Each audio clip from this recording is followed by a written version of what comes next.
From the New Arts and Media Studios in Milwaukee, I'm Charles Purcell. This is The Log. We continue our summer series presenting segments from our coverage of the first 6 months of the regime and the resistance. I hope you're finding this review and perspective has some value for you in our fight going forward. This episode features clips from March 27th, episode 516. It starts with a little news on the Signalgate incident. You remember that. But we spend the bulk of the program on specific ideas for the resistance taken from the classic The Activist's Handbook. Here it is. I want to talk about direct action today. I pulled out a couple books off my shelf, most notably The Activist's Handbook by Randy Shaw. I went through it, I highlighted a few things, and I just thought I'd share them with you. Because we are at a point now, we've been saying for weeks, direct action is what we need. And rallies and marches are great, but really it's only one piece of the puzzle. So I want to talk about that at length today. The big story of the week, that's of course the Orange Menace clown car cabinet conducting war over a public messaging app, putting American servicemen and women into grave danger, possibly, and then them lying about it. Of course, most of them, at least for sure, Pete Hegseth should be fired, Secretary of Defense. Steve Witkoff, the guy who was in Russia during this meeting with his little cell phone, is a real estate guy. He's got zero political experience or expertise, let alone anything about international security or, my God. Yeah, he's the designated Putin boy. And he's in on the meeting, on his phone, unprotected, in Russia. Jesus. This whole use of the private platform, private platforms like Signal, it's right in Project 2025. It's in those training videos that they distributed. Yeah, it's always been part of the plan because they wanted to avoid any public records. There are pretty substantial rules, policies, and more importantly, law. These kinds of communications by law have to be preserved for the archives. And they know that full well. So using something like Signal isn't just reckless, it's entirely 100% intentional for that purpose. Because they want to do things behind closed doors. And if you see these training videos, if you read Project 2025, they're just blatant about it. That's the thing about Project 2025. They hide nothing. It's just right there in black and white. So we'll see what happens there. We'll see what happens with that story. It's moving fast. And for me, the bottom line is just more proof, as though we needed it, that they're not serious. They're just jokes. Tulsi Gabbard, Pete Hegseth, John Ratcliffe, the director of the CIA. If you remember his story, back in the first Trump administration, he was nominated as, what was it? I think it was Director of National Intelligence. I forget the position. Yeah, I think that's what it was. And Congress just wasn't having it, including most Republicans. It's like, no, he's just a hack politician, extreme right-wing member of Congress with no real experience in anything except being a loudmouth. Just not a serious person. And he was laughed out of that position as nominee for DNI. And then the Orange Menace, in the last year of his first administration, brings the guy back, manages to get him through. So he had less than a year in that job. And that's the total of his experience. And now he's the director of the Central Intelligence Agency. He's a joke. He's like the rest of them. All right. Let's talk about direct action. As I said, I pulled my copy of Activist Handbook off the shelf and gave it an extra read. So I just want to look at this today. The recent movements that have gotten some real traction, Black Lives Matter, Occupy Wall Street, groups like PETA and Greenpeace, Code Pink, over the last many years, able to really make some noise. There have been successes over the years that we can look to for inspiration and for ideas. And I think we're absolutely at the time now where we need to start doing things like stopping traffic. Disruption. That's the key word. We have to be disruptive. Shut down factories. Shut down places of business with sit-ins, with die-ins, and my favorite, teach-ins, which is basically a sit-in where you invite experts on the issue and information is shared. As long as you're going to be sitting there occupying a building, you might as well learn something while you're there, right? Learn about the issue you're protesting. Learn about alternatives for when we win. There were great protests over in Madison, Wisconsin state capitol, during the Governor Scott Walker years when he was attacking unions. There were daily sing-alongs in the rotunda. You know, make it fun. Have a sing-along. It was great. I love the idea of flash mobs, which this sing-along thing sort of was. You just show up unannounced all of a sudden before security can do anything about it. They look around and, oh, the rotunda is filled with 500 people and they're all singing, "This land is my land," you know? So these are all just very simple ideas, simple direct actions that people have taken over the years, and they've worked. Occupy congressional offices. Occupy state capitol buildings, other government offices. As I said, rallies and demonstrations are always great. They're especially good, I think, when you've chosen your location, right in front of the White House, right in front of the Supreme Court building, right in front of the government building that Elon is trying to bust into with his Lost Boys. And we saw that story. He couldn't get in because the protesters got there first. Holding vigils. Those are powerful. Those are visually powerful. Holding a vigil, nighttime, quiet, everybody with a candle. Yeah, it's good video. Good video for the news people. The Activist Handbook used several case studies. In one of them, I forget which, they scattered thousands and thousands of fake bills, $1, $5, and $10 bills, bearing slogans of the movement. And some of this might sound silly, but when you put it all together, really effective. And again, these case studies are in the book because, in the end, they were victorious.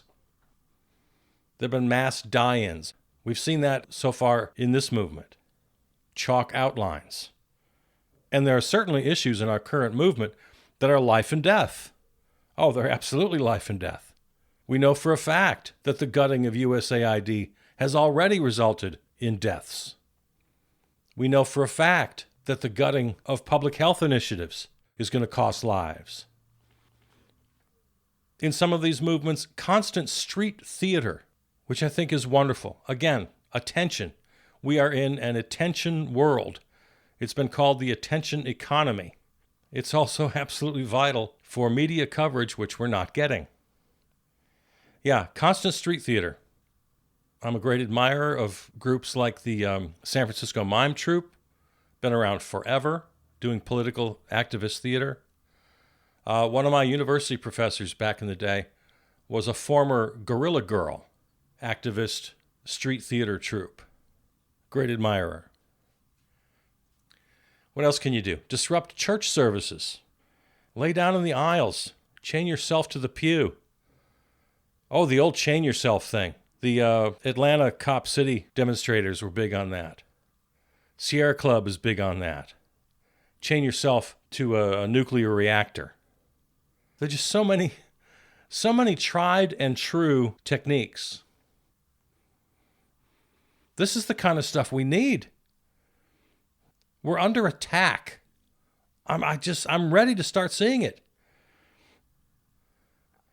Here's an idea that I liked a lot. If there's some sort of conference or convention happening where you've already got this sort of committed audience, they're all in on sort of the same big thing, right? Like we recently had the CPAC conference, the conservatives, or maybe you'll have a particular industry getting together that you want to protest, if it's oil and gas or fast fashion, which is a horrible thing, needs to go away. Yeah, find that audience that already has some sort of role in the issue. So storming a convention center, crashing events. Mount the stage. Announce your grievances. Announce your plan. Heckle speakers. And all of a sudden you got this public dialogue going, even though you weren't invited, right? You got this direct confrontation that they're not ready for. Of course, you got the regular phone calls, which we should be doing daily. The whole thing is you got to overwhelm your target and stop them from doing normal business. You have to disrupt normal business. That's where we are now. So those are just a few ideas that I highlighted from the Activist Handbook. Now, you can't do this on your own. It's all about organizing. You don't have to reinvent the wheel. Plenty of organizations out there. Find one, join it. Because we need people organized. We need to get in line with office holders, stakeholders. We have to build coalitions. A good example of that is, say you do hold a sit-in or a die-in or some sort of direct action occupation. You got to come in with some specific demands. And it's really helpful if you're already in alliance with a member of Congress who's written a particular bill that you can advocate for. So you're not just yelling about, oh, you're bad and please be fair to us. Because let's be honest, that's where most of us are. We're not experts. So that's why it's so important to find the group, join the group, share expertise, learn while you're doing it. And yeah, this alliance is really powerful. That way you can get up at your protest. You can say, pass House Bill number 23, which says ABC XYZ. We won't leave until at least 20 members of Congress pledge to support that bill. Yeah, specific demands. That's what you can do when you're organized. Organizations and movements can attract young people, which is so... I can't think... I'm no historian, but just off the top of my head, I can't think of one movement that went anywhere without young people. Absolutely have to attract young people.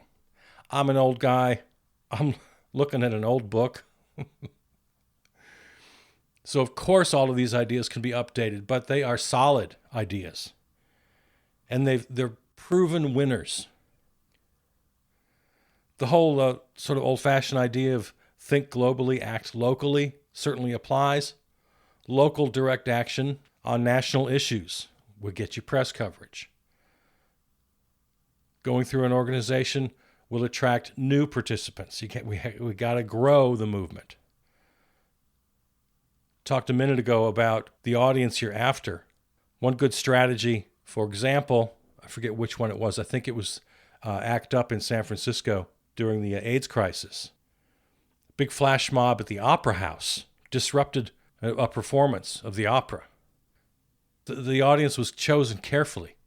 An economically powerful crowd. So you publicly confront powerful people in business, in politics, in the arts. The point is choosing your target, and an organization can help you do that. And it takes some planning, and it takes some smarts. You got to rigorously analyze your choice of targets. Are you going to win any popularity contests doing this? No, that's not the point. A quote from the book, activists must sometimes use tactics that may not produce direct results, but that are necessary for organizational growth, morale, and development. Yeah, I thought that was pretty good. So you choose your tactics carefully, you choose your targets carefully, but you don't let that paralyze you. You don't let that scare you. Take chances. Even if it doesn't work in the moment, it's going to inspire the people in your group. Actions that go too far, so to speak, do not necessarily damage the fundamental message. So don't be afraid. In one case, they talked about activists who raised a very uncomfortable fact during what was supposed to be more of a back-patting affair, as they put it. I can think of a perfect example. Last week when I went to the town hall meeting of my representative, Gwen Moore, that's kind of what it was. It was a back-patting affair. Everybody was kind of on the same page. Oh, they're bad, we're good, here's what we're trying to do. And it would have been great for an activist to stand up in that moment of everyone patting each other on the back with some very uncomfortable facts and saying, listen, we're not doing enough. Maybe we can do this, which actually kind of happened. There was one guy who stood up and raised a little hell, and I thought he was great. But I like that point. If you're choosing a target, maybe sometimes it's people on your own side who are a little too happy with themselves. And man, we've got a lot of that on the so-called left, or the Democrats, or the liberals, or the progressives, or whatever you want to call them. On this side of the spectrum, at least the sane people who aren't crazy MAGA weirdos, in our coalition, we have a lot of complacency and we'll have a lot of back-patting. So I think that's an important point. When you're strategizing, you want to force a response. I said earlier, if you catch them off guard, you force them to respond. And so, in turn, then you need to be well informed because they're going to challenge you. Well, you're just a protester. You don't know. So choose your role carefully. If you're really ready to go, if you're ready to have that debate on the fly in front of 1,000 people or 100 people or 20 people, by all means, you be the one shouting down the expert. If that's not you, then you be the one in the background coordinating logistics, right? So that's something else an organization can do. It can put people in proper roles. Yeah, this is a big thing, being able to force that response and being able to really know your issue. Knowledge is power. To acquire and disseminate information should always be a big part of any plan. That's why I keep harping on teach-ins. I love it. Also disseminating information not only to each other, but of course to the press. Another point I think is important. Organizations need more than what you'd call paper memberships. You can have a lot of sympathy from the public. You can have memberships. You can even have paid dues. That's all fine. That's all great. But to have direct action, you have to attract the people with the energy. Again, the young people, the ones who are really going to get out there onto the street, into the buildings, into the breach of these protests, demonstrations, and direct actions.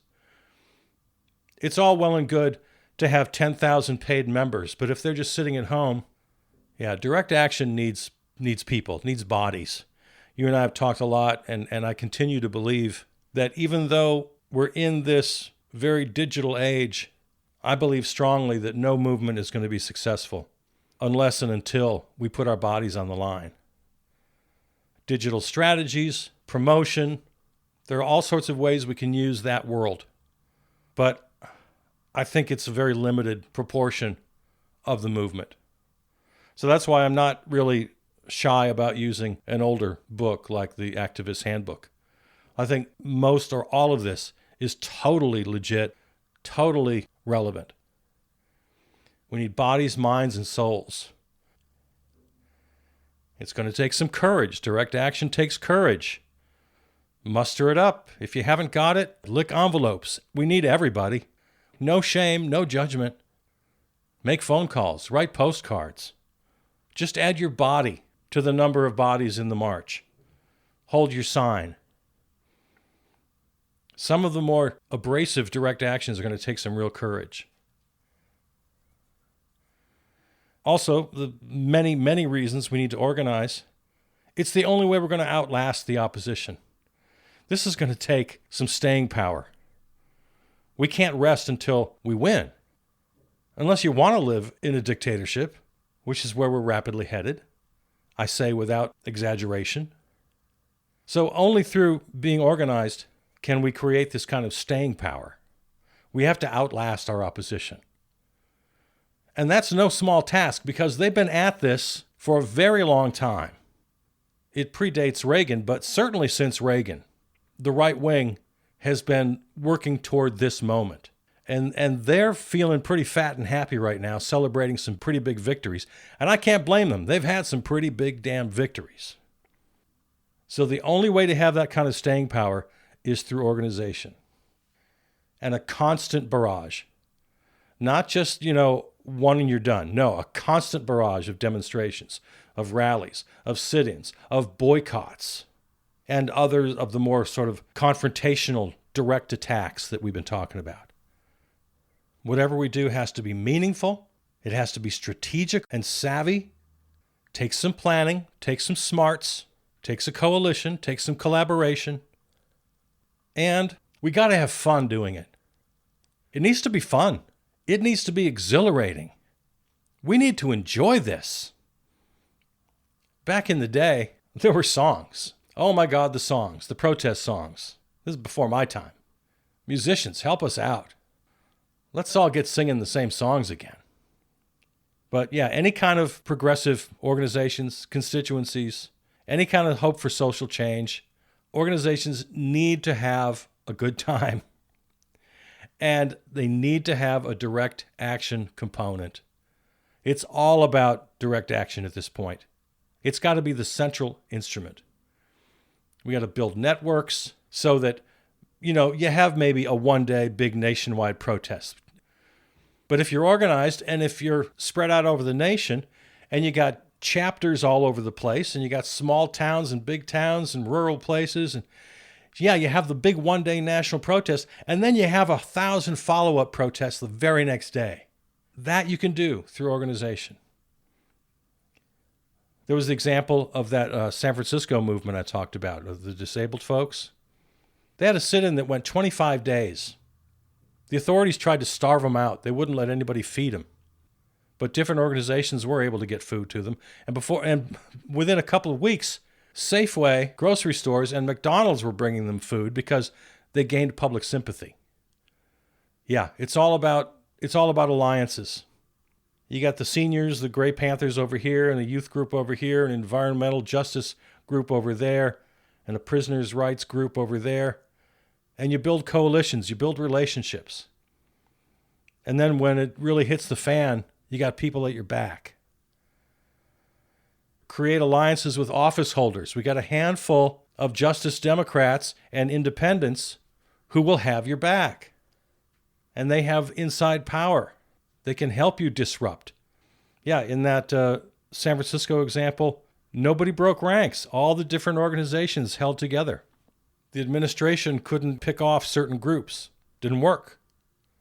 And in the meantime, they couldn't conduct regular business until this issue was solved. Almost a month long, this sit-in happened.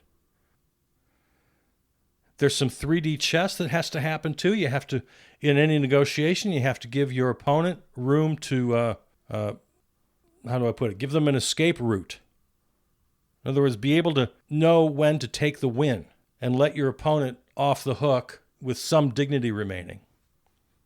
Yeah, it'd be fun to just crush your opponent every time, but if you get a win, you got to take it. And this is very strategic thinking. This is beyond what I could handle. I wouldn't be that part of the organization, probably. I'd be the guy behind the mic just yelling. That's more my role. One other strategy was to combine events. So in other words, maybe you have an ongoing sit-in, like this thing went for 25 days. And then one of those nights, a bunch of other folks have a vigil in front of the White House. And then you release a strong letter or a press release or letter to particular office holders. You have meetings with stakeholders. You have meetings with office holders. In other words, there's all these different things going on at the same time. So combine events. Modern advertising has taught us that to get your message across, you got TV ads, you got radio ads, you got digital ads, you got word of mouth, you got signs on the subway, signs on park benches, all these different platforms with the same message. Advertisers have known this forever. So let's do this thing. Let's do this. Some kind of small ball practical stuff. Sounds corny, but mottos and slogans work. Make America great again. It's a goddamn great slogan. Silence equals death. That was the ACT UP slogan in the fight against AIDS. So yeah, t-shirts, posters, stickers, handouts. I know we're in a digital age. Fine.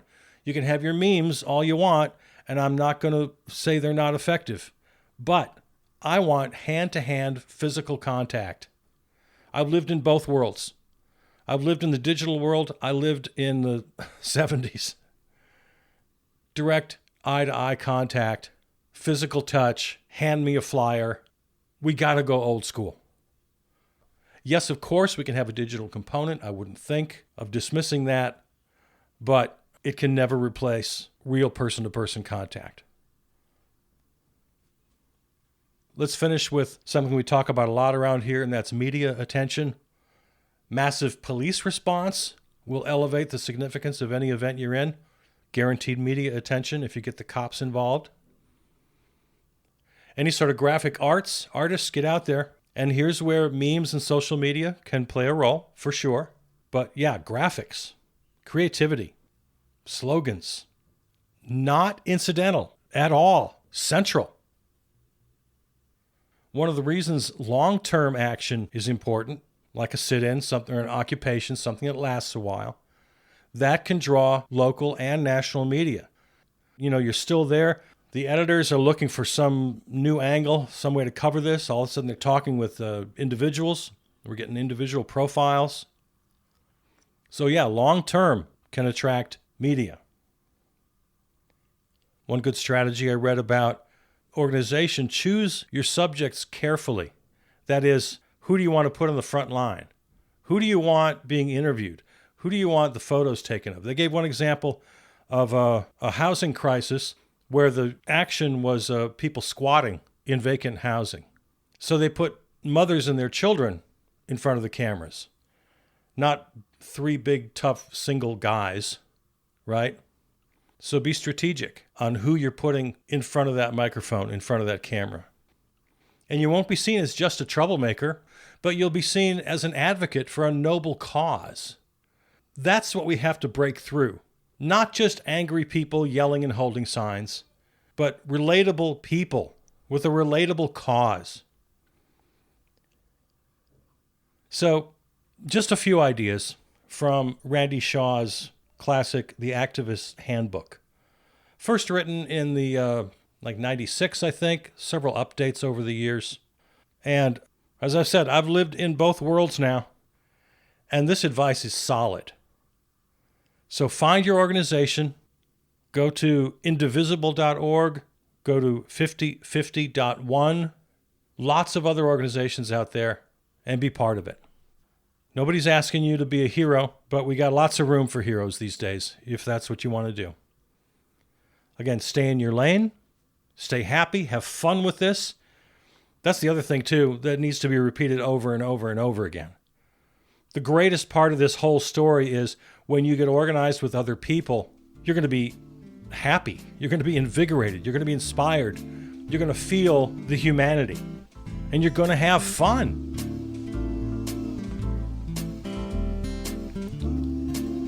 You've been listening to a best of episode of The Log featuring clips from March 27th, episode 516.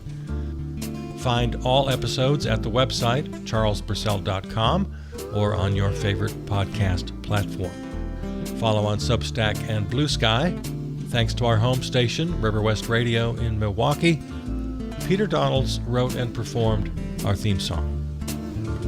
All right, love you. See you out there.